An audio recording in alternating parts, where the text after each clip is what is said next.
Donc, toutes les louanges reviennent à Allah, Seigneur des mondes, et salut et bénédiction d'Allah sur son serviteur et son messager, notre prophète Mohammed sallallahu alayhi wa sallam.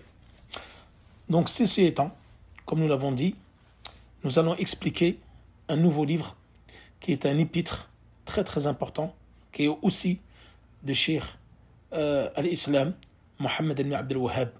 Et cet épître, il comprend les conditions de la prière, ses piliers et ses obligations. Donc ce livre, en fin de compte, il parle de la prière. Donc il évoque les conditions, les piliers et les obligations. Et donc les conditions, nous allons les énumérer maintenant. Et ensuite, dans les cours qui vont suivre, nous allons développer et détailler et expliquer condition par condition, ainsi que les piliers et les obligations. Donc il y a 9 obligations, et il y a 14 piliers, et il y a 8 obligations. Donc 9 conditions, 14 piliers et 8 obligations dans la prière. Et Cheikh Mohammed ibn Abdel Wahhab, lorsqu'il évoque la quatrième condition, et nous allons le voir par la suite, dedans, qui est d'ailleurs la purification, c'est-à-dire le wudu, il va rappeler, en fin de compte, il va parler et il va s'exprimer longuement sur les ablutions.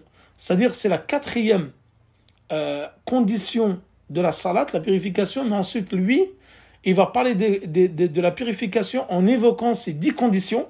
Donc là, il y a les conditions de la prière et il y a les conditions de la purification. Ce n'est pas la même chose. Donc la prière a 9 conditions, les obligations en 10 conditions. Très bien. Pareil, les obligations de la prière sont au nombre de 8, alors que les obligations des ablutions sont au nombre de 6. Ensuite, nous allons parler également, plus tard nous parlerons également des annulatifs, des ablutions qui sont au nombre de 8.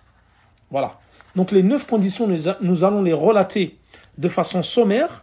Ensuite, nous allons détailler chacun de ces conditions. Donc l'auteur dit que ces conditions sont au nombre de 9.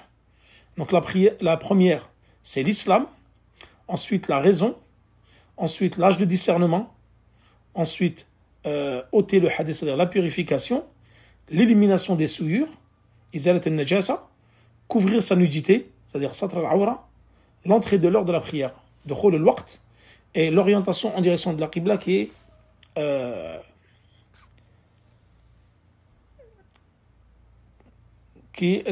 l'orientation de la qibla, afwan.